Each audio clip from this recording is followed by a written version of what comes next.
So ito na mga katropa, no. Kukuhanin ko na yung pinaka layout nito ng kudrado. Para yung gagayatin dito is medyo makikita na yung yung para matapos na rin mga katropa, no. Yung makikita na talaga yung talagang finish niya. Tapos lalagyan ko na ng letting yung talagang last na niya para Lunes makikita na yung talagang katapusan nere para makapagsisimula na tayo. Hindi natin alam kung makakapagsimula tayo ng Martes. So mga katropa. Ha? Hila. Hilahin mo, binatin mo ng konti. Yan, hanggang dyan yung 30. Sa inyo 30. O yan, 30. Tandaan nyo. Tapos susukat ka ng 4 meters hanggang dito. Kasi ano to mga katropa 33 and 90.94. So ang sukat ko na dito mga katropa 34 na to. Kasi kulang na lang ng 7 cm 34 na, no. Kukunin ko lang kudrado nito mga katropa para okay yung trabaho. Sunod-sunod na yan, layer ang trabaho mga katropa, hindi bagtaw-bagtaw, no. Hindi pa tayo matatapos pagka bagtaw-bagtaw, no, mga katropa. So kahit pa paano sinisweldo naman tayo ng tama, yung trabaho natin itatama din natin mga katropa, no. So ito 4 meters 4 lang. Hindi 4 meters lang yan. 400. Kalma mo muna. Hindi abot Saan ba? Ilang metro lang ba tong iyo? Ayan 4 meters na to. Hop.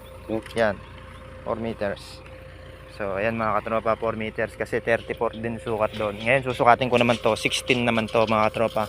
15 point something naman mga katropa. So ang ano ko na 16 meters naman nandito. 15 mahigit kasi mga katropa, kaya gagawin ko ng kasi hindi naman to talaga yung totally layout nun. Kumbaga ano lang to, abang, no mga katropa.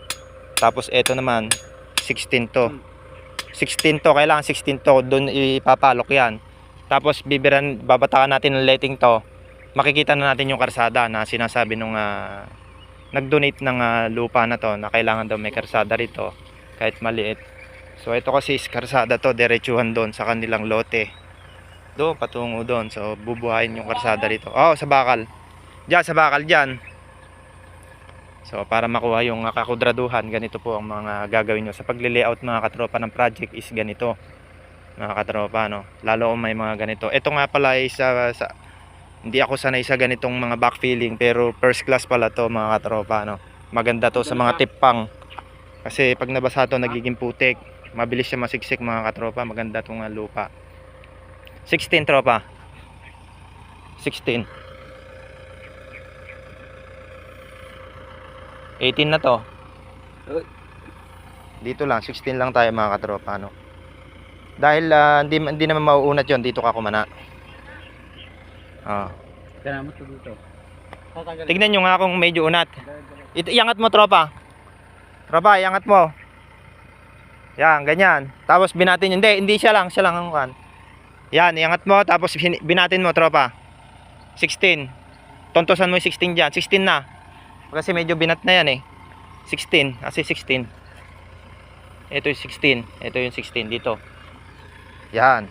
Dito mo tandaan ay tropa. Okay na. Yan. So ayan yung kakudraduhan yan mga katropa. So maluwang na rin yung karsada nila dito. Kasi 1 meter lang yung kailangan daw na iaangat doon sa elevation nun. So kukut-kutin na to para makuha na elevation nito maging patag ng mga katropa. Kasi napakalaki na elevation nito is 2 meters. Lalo dito malaki to yung maging elevation nito. Baka meron 4 meters yan pagka nagginawang 2 meters doon. Kasi mas malalim to ng mahigit 1 metro. Kulang 2 metro ilalim nito. So gagawan na lang to ng paraan para hindi masyadong malaki yung mauubos nila. So gagawin to ng paraan. So maganda naman dito, hindi naman to nababaha mga katropa. So ito nga pala ang ginagawa ko na to, itong nile-layout na to. Dito ilalatag yung pangarap ng tropang Esinggang na solar pump na tinugunan ng NIA mga katropa. NIA po ang nagtugon sa amin ng mga ganitong pangarap. At hindi lang po ito isa. Dito sa general na aktibidad, 4 po ito mga katropa. At hindi basta-basta ito. Talagang milyones itong presyo nito. Hindi naman kaya ng tropang Esinggang yon. So tinugunan tayo ng ating sangay ng gobyerno. NIA lang ang malakas mga katropa, no. Kaya nagpapasalamat kami sa NIA ng siksik at liglig at umaapaw sa mga engineer ng NIA, sa mga nagbigay ng project na to para sa mga tao, sa mga magsasaka dito sa General Natividad. Napakaraming salamat sa inyo at tinupad nyo po. Kaya kayo po sa gobyerno po, sana irektahin nyo na po kung magbibigay kayo ng tulong, kanyari sa magsasaka o sa kahit na sa mga mamamayan, rektahin nyo na po mga katropa, no, mga sa gobyerno natin. Huwag nyo na pong idaan kung kani-kanino, gayahin nyo po ito. Hindi na dinaan kung kani-kanino. So nirekta na. So ito na mga katropa, no, ayun yung tulos namin, no. So yun yung 16 meters, no. Yun yung kadiretsuhan nun. So itong karsada na to is 5 meters, no, simula dito. So pinalagyan ko na ng tuntos. Ha? Dapat naman eh. Oh, sige. Basta tapatan nyo yan. Yan mga katropa. Yan yung kanyang gagayatan. No? Para in case man na magka-problema doon, i-adjust yun dito ng 1 meter. So walang problema. 4 meters pa rin yung karsada, no, mga katropa. Maluwang pa rin, no. So kahit mag-adjust sila ng 1.5 meters dito, mga katropa, walang problema. 3 meters pa rin mahigit yung karsada dito, mga katropa, no.